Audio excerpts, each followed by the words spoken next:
Hello everyone, welcome to Unacademy that is India's largest online education portal पर आप सभी लोगों का बहुत बहुत स्वागत है। आई एम प्रवीण मिश्रा और हम चल रहे हैं हमारे आज के टॉपिक को डिस्कस करने, जो कि अपने आप में बहुत ही ज्यादा सेंसिटिव तो है ही, और जितना सेंसिटिव है उतना ही सीरियस है, या यूं कह ले जितना सीरियस है उतना ही सेंसिटिव है। और टॉपिक को आगे ले जाने से पहले इसके बारे में एक बात कहना चाहूंगा कि ये वो वाला टॉपिक भी है जिस पर बात करना सबसे ज्यादा जरूरी है, जिसका सॉल्यूशन निकालना सबसे ज्यादा जरूरी है, लेकिन इस पर ना ही कभी हमने देखा है कि कोई चैनल पर पैनल बुलाया जाता है, ना ही हम देखते हैं कि इस पर जो है गवर्नमेंट की कोई प्रॉपर हमें रिपोर्ट्स मिलती हैं, ना ही इस पर हमें कोई प्रॉपर एजेंडास दिखाई देते हैं हमारे गवर्नेंस स्ट्रक्चर के अंदर। तो कहीं ना कहीं इस एक पर्टिकुलर टॉपिक को हम ये कह सकते हैं कि ये भीड़ में सबसे पीछे कहीं खोया हुआ है, फेडेड टॉपिक है, इस पर कोई बात ही नहीं करना चाहता। लेकिन अब ऐसा क्या है इस टॉपिक में कि बात क्यों नहीं करना चाहते? तो कहीं ना कहीं ये हमारी इनकॉम्पिटेंसी, कहीं ना कहीं ये हमारा जो है फेलियर रिप्रेजेंट कराता है। और यस, इस टॉपिक का नाम है the farmers suicide in India. जैसा कि मैंने बोला, जितने भी न्यूज चैनल्स है ना, बड़े छोटे जितने भी न्यूज चैनल्स, मुझे अपने जहन में नहीं याद कि आखिरी बार कब मैंने देखा था किसी भी न्यूज चैनल के ऊपर फार्मर्स सुसाइड के ऊपर या फार्मर्स सपोर्ट के ऊपर कोई एक डिबेट शो हुआ हो, या एक जो है हेडलाइन आई हो, एक जो है बात रखी गई हो कि ऐसा भी हुआ है कि एक किसान यहां पर मर गया। राइट, ये बुला लेंगे अपने चैनल पर, पैनल बुला लेंगे कि भाई बॉलीवुड वाले तो ड्रग्स ले रहे हैं, ये जो क्रिकेटर हैं ये क्रिकेट छोड़कर, बैटिंग बॉलिंग छोड़कर जो है टीवी शूट्स कर रहे हैं, एड्स कर रहे हैं, मूवीज कर रहे हैं, ठीक है, कॉमेडी शोज में जा रहे हैं, ओके, या कुछ भी, ये नेता ने ये बोल दिया, वो नेता ने ये कर दिया, ये वाला पॉलिटिशियन ने ये कांड कर दिया। Okay, fantastic, right. एजेंडास और प्रोपेगेंडा से भरी है हमारी मीडिया, नो डाउट कि जब बात आती है world freedom of press index में, तो इनकी जो रैंकिंग है वो 159 होती है out of 180 countries. This is a big shame to the media of India, big big shame. कभी इस पर भी पैनल बुला लो यार तुम एक बार, कि तुम्हारी रैंकिंग 159 क्यों है? हम तो मदर ऑफ डेमोक्रेसी है ना, हम तो दुनिया के मतलब बताया जाता है हमारे बारे में that we are the mother of democracy, largest democracy of this globe. And the modern political science, modern political philosophies, they say that the democracy has not got the 3 but the 4 organs: the legislature, executive, judiciary and the media. And it's a big shame to us, to all of the Indians, this is a big shame कि हमारा जब democracy की बात आती है तो सबसे बड़ी डेमोक्रेसी हैं हम, मदर ऑफ डेमोक्रेसी हैं हम, और उसी सबसे बड़ी डेमोक्रेसी के अंदर जो मीडिया यानी कि 4th पिलर ऑफ डेमोक्रेसी है, उसकी रैंक 180 में से 159 पर है। This is a big shame to us, right? अब क्यों है वो हमें अगले कुछ मिनटों में समझ में आ ही जाएगा। इसके ऊपर हमने अपने पिछले सेशंस में भी डिस्कस किया है कि प्रॉब्लम कहां हो रही है। ओके, तो आज का जो टॉपिक है ना हमारा, फार्मर्स सुसाइड। चलिए अब हम इसमें ना पहले फैक्ट्स में बात कर लेते हैं। According to national crime records bureau, इनका जो पिछले साल का डेटा, भी फ्रेश डेटा, एग्जैक्ट डेटा तो हमारे पास इस साल का नहीं आया है, बट जो लास्ट ईयर का डेटा है वो हमें बताता है कि करीब करीब पिछले 1 सालों के अंदर 11,290 farmers, I repeat the data again, 11290, 11,290 farmers in India, they have committed suicide. And this is the data which tells us that the farmer suicide rate has increased, 3.7% से increase हुआ है preceding year के मुताबिक अगर हम बात करें तो, कि उसके पहले 10,281 था 21 का तक का जो डेटा है, लेकिन 22-23 तक का जो डेटा है वो बताता है कि it is 11,290, a huge difference it has taken place. Point is, difference है नहीं है, जाने दो। एक किसान भी अगर सुसाइड कर रहा है तो वो क्यों कर रहा है? भाई, हम अगर फार्मिंग सेक्टर की बात करें तो हमारी तो इकोनॉमी ही है फार्मिंग सेक्टर। इंडिया के बारे में जब देश विदेश में बातें होती हैं, द इंडिया वे की हम बात कर रहे हैं यहां पर। In the last session we have talked about the India way, कि किस तरीके से globally, geopolitically India is growing, India is taking the strength up ahead. किस तरीके से हम चाइना से लड़ रहे हैं, किस तरीके से हम पाकिस्तान से लड़ रहे हैं, किस तरीके से हम जियोपॉलिटिक्स में अपनी नई इमेज बना रहे हैं। लेकिन वही इंडिया वे डोमेस्टिक इश्यूज में आकर कहीं ना कहीं फंस जा रहा है। रिलीजियस एक्सट्रीमिज्म है हमारे पास, कास्टिज्म है हमारे पास, माना, लेकिन उन सबसे परे हटकर जो किसान है वो किसी के लिए तो अनाज नहीं उगा रहा ना कि अरे ये अनाज तो हिंदू खाएगा, या ये अनाज तो सिर्फ मैं मुसलमान के लिए ले जा रहा हूं, ये सिख, ये पारसी, ये क्रिश्चियन, ये ईसाई, ये इनके लिए लेकर जा रहे हैं। ऐसा तो नहीं होता ना। किसान तो किसान है, उससे ज्यादा सेक्युलर तो आई डोंट थिंक सो कि इस धरती पर कोई भी होगा। वो तो बेचारा बस अनाज उगा रहा है और सबको खिला रहा है, और हम बदले में उससे उसकी जान ले रहे, राइट? इससे बड़ा सरकाज़म और क्या होगा? According to the NCRB once again अगर हम बात करें, ठीक, सो जो सबसे ज्यादा जो फार्मर सुसाइड के जो स्टेट्स हैं इंडिया में, अगर उनकी हम बात करें, अगर उस डेटा को लेकर चलें, सो महाराष्ट्र रैंक 1 होल्ड करता है। लगभग 4300 फार्मर सुसाइड हुए हैं, रजिस्टर हुए हैं पिछले साल, फॉलोड बाय कर्नाटका जहां पर हमने देखा है ऑलमोस्ट 2300 समथिंग का डेटा है जहां पर फार्मर सुसाइड हमें देखने को मिला है, right? Followed by Andhra Pradesh, Tamil Nadu and so on, right? So अगर आप देखिए तो हर घंटे एक किसान इंडिया में सुसाइड कर रहा है, एवरी आवर। तो यानी कि जब तक आप ये सेशन देखकर खत्म करेंगे, ओके, और उसके कुछ टाइम पीरियड के अंदर डेटा के अकॉर्डिंग अगर हम कैलकुलेशन मैथमेटिक्स के अकॉर्डिंग चले तो हमारा एक किसान जो है अपनी जान ले चुका होगा। और अगर ऐसा हो रहा है तो क्यों हो रहा है? महाराष्ट्र जहां पर अच्छी खासी खेती हो रही है, महाराष्ट्र जहां पर वो एक फुल फ्लरिश्ड स्टेट है हमारा महाराष्ट्र, और वहां पर हम देख रहे हैं डेटा 4300 फार्मर्स ये सुसाइड कर ले रहे हैं। व्हाई? अगर हम बात करें कुछ ऐसे स्टेट्स की जिन्होंने एक्सेप्शनली वंडरफुल परफॉर्मेंस भी दिखाया with regard to the support to the farmers, तो एक तरफ जहां पर हमारे पास महाराष्ट्र है, कर्नाटका है, आंध्र प्रदेश है, उत्तर प्रदेश है, तो वहीं हमारे पास कुछ ऐसे स्टेट्स भी हैं जिन्होंने पिछले कई सालों के अंदर या पिछले 1 साल के अंदर स्पेसिफिकली हमने देखा है कि उन्होंने केस रजिस्टर किया है 0, लिटरली शून्य, नील बटा सन्नाटा केसेस हुए हैं फार्मर सुसाइड के इन कुछ स्टेट्स में। और किया गया है स्टेट्स, तो सबसे पहले हम बात करेंगे हमारे नॉर्थ ईस्ट से हमें 2 स्टेट्स मिले हैं, मणिपुर एंड मिजोरम। तो सबसे पहली चीज तो मणिपुर और मिजोरम के लिए जो है दिल से सैल्यूट है कि जहां पर फार्मर सुसाइड इतने कम हुए हैं। उसके अलावा अगर हम बात करें जो दूसरा स्टेट है हमारे पास, गोवा, लक्षद्वीप, पुडुचेरी, दिल्ली, ये वो स्टेट्स हैं जहां पर हमने देखा है, इनफैक्ट चंडीगढ़, जहां पर हमें फार्मर सुसाइड देखने को नहीं मिला है, right?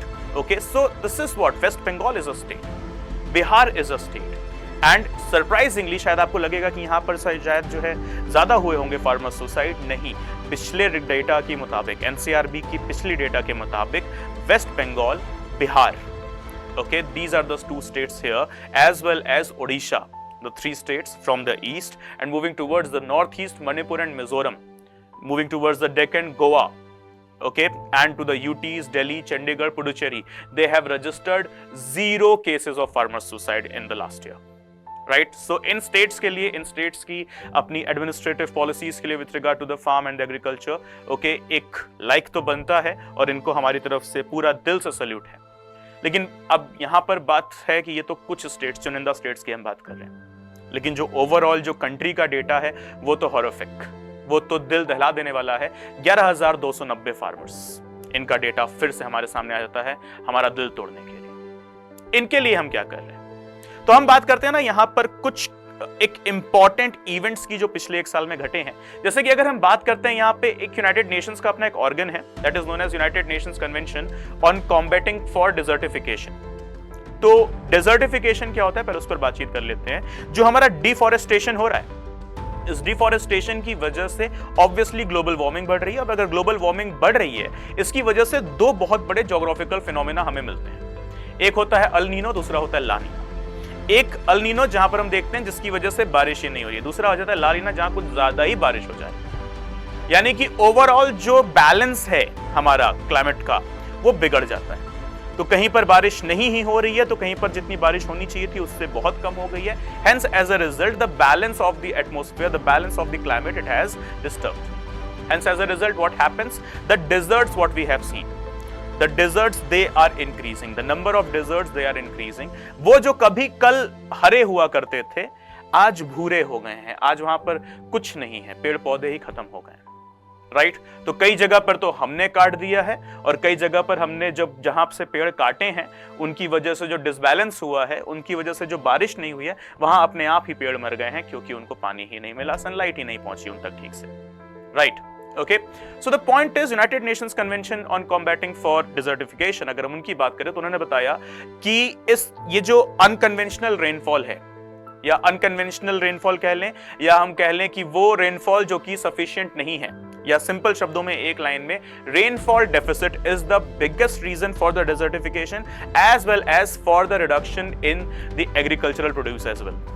And apart from that अगर हम बात करें COP28 की, जो कि दुबई में जिसे होस्ट किया गया लास्ट ईयर, तो उसमें भी इन्होंने बताया that is agriculture is the biggest headache these days. Let me correct my self. Reduction in the agricultural production is the biggest headache these days. And now my question to my dear media, where are you? Please listen to me, please listen to us. एक channel, एक panel, बुला लो ना तुम कुछ लोगों को discussion के लिए, पूछ लो उनसे कि प्रॉब्लम क्या है, पूछो कि गवर्नमेंट कहां इनकॉम्पिटेंट हो जा रही है. 2022 का डेटा बता रहा है 11,290 किसानों ने सुसाइड कर लिया. हमारी सरकार तो हमसे कह रही थी, बहुत पहले से चला आ रहा है ये फिलॉसफी, ये पॉलिसी एक्चुअली, कि 2022 तक फार्मर्स की इनकम डबल हो जाएगी. फार्मर्स की इनकम तो डबल होती नहीं नजर आई. हाँ, फार्मर्स जरूर कम होते नजर आ गए. अब इससे बड़ा सरकाज़म अपने आप में और क्या होगा, राइट? ये सुनते ही ना हंसी आ जाती है कि क्या चल क्या रहा है ये. किसान जिसे हम अन्न देव कहते हैं, वो किसान जिसे हमें बचा कर रखना है, वो किसान जिसे हमें ना सराखों पर बैठा कर रखना चाहिए, उस किसान के साथ प्रॉब्लम क्या हो जाती है. चलिए उन प्रॉब्लम्स की बात करते हैं. कभी उसकी फसल खराब हो जा रही है, रीजन क्या होता है? या तो बारिश नहीं हुई या तो बारिश बहुत ज्यादा हो गई. कभी ऐसा हुआ कि उसको जो प्रॉपर जो पैसा मिलना चाहिए था अपने प्रोड्यूस का, वो नहीं मिला, और उसकी वजह से भी उसकी जो इनकम है वो घट गई. तो अगर हम वंस अगेन बात करें according to the data itself, on an average the Indian farmer, जरा सोचिए कितना पैसा कमाता होगा एक किसान महीने भर में. What would be the average income of a farmer? चलिए बताते हैं. एक एवरेज डेटा के अकॉर्डिंग ही हम बात कर रहे हैं. Okay, so this is the data once again.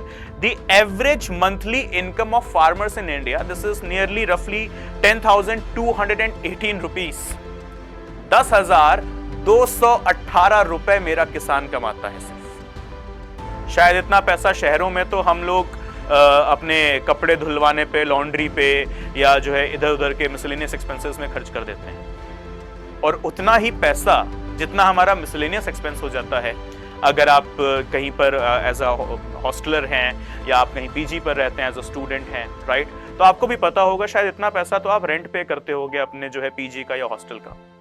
और इतना ही पैसा लगभग 10,000 रुपए या 11,000 रुपए चलो पकड़ लेते हैं. 10,218 को ना राउंड फिगर में ना हम 10,500 नहीं, हम 11,000 कर लेते हैं. तो भी जरा सोचिए 11,000 रुपए महीने में मेरा किसान, वो जो मेरा पेट भर रहा है, वो अपने बच्चों का पेट कैसे भरता होगा? उसके घर में अगर कोई मेडिकल इमरजेंसी आ जाती होगी तो वो दवाइयां कैसे लाता होगा? अगर उसके घर में किसी कोई शादी ब्याह फंक्शन पड़ा है तो वो उसे कैसे मैनेज करता होगा, राइट? तो क्या करेगा वो किसान, कहां जाएगा? तो अब ये भी डेटा में बता रहा है कि कितने किसानों ने तो खेती करना छोड़ दिया है, राइट? तो अगर ऐसा ही चलता रहा तो कल की डेट में तो हमारे खाने के लाले पड़ जाएंगे, right? So this is just some social awakening perspective. This is just some social awakening initiative from our side, and this is the news we wanted to highlight in front of you guys. Okay, so मेरे प्यारे भाइयों बहनों, ध्यान रखना, farmers को हमें बचाना है, फार्मर्स को हमें सपोर्ट करना है. हाँ, गलतियां हुई हैं हमसे, हम इस बात को मानते हैं, खुले दिल से इस बात को हम एक्सेप्ट करते हैं कि गलतियां हुई हैं हमसे, लेकिन इसका मतलब ये नहीं है कि अब इन गलतियों को हम दोहराएं और अब इन गलतियों पर पर्दा डालें. गलतियों पर पर्दा डालने से गलतियां कभी सुधरती नहीं है, बल्कि उतनी ही बढ़ती जाती हैं. तो बेहतर यह रहेगा कि हम अपनी गलती को माने, एडमिट करें, उसे एक्सेप्ट करें, और अब उसे सुधारने की जरूरत है. अब उसे सुधारें और हम अपने किसान भाई बहनों को बचाएं. Right everyone, so I hope ये सेशन आपके लिए यूजफुल रहा होगा. आप समझ गए होंगे क्या है क्या नहीं, क्योंकि ध्यान रखना, ये सेशन, ये टॉपिक जो है ना, इसे मीडिया भले ही ना दिखाती हो, इसे न्यूज चैनल्स पे भले ना दिखाया जाता हो, न्यूज़पेपर्स में भले ही ना छापा जाता हो, या अगर छापा भी जाता होगा तो लेफ्ट साइड या राइट साइड में एक छोटे से कॉलम में एक पैराग्राफ या 2 पैराग्राफ में छाप दिया जाता होगा, राइट? कभी कभी भूले भटके कहीं पर कोई एडिटोरियल छप गया तो छप गया शायद, लेकिन जनरली नहीं आता है. लेकिन इसका मतलब ये नहीं है कि यूपीएससी इस पर क्वेश्चन नहीं पूछ रही है. ये बिल्कुल ध्यान रखिएगा, क्योंकि यूपीएससी अपनी रिस्पॉन्सिबिलिटीज अच्छे से जानती है. वो ये बात बखूबी समझती है यूपीएससी कि देश और जनता की तरफ उनकी जवाबदेही क्या है. तो इसीलिए वो भी आपसे सवाल वही करते हैं जो आगे सोशल इश्यूज, सोशल जस्टिस को ध्यान में रखते हुए आपको भी आगे अपने प्रोफेशन में फॉलो करना है. तो किसान का दुख दर्द तकलीफ आज यहां समझोगे प्रिपरेशन में, तब कल जाकर ऑफिस में जब बैठोगे ना, तब उसको सॉल्व कर पाओगे. Okay, everyone. So this is me, Praveen Mishra, signing off for the day. Please do not forget to like the video. Please do provide your valuable comment as well with regard to the topic, with regard to the issue. And yes, see you all soon in the very next one. Till then, bye bye. Take care. Jai Hind.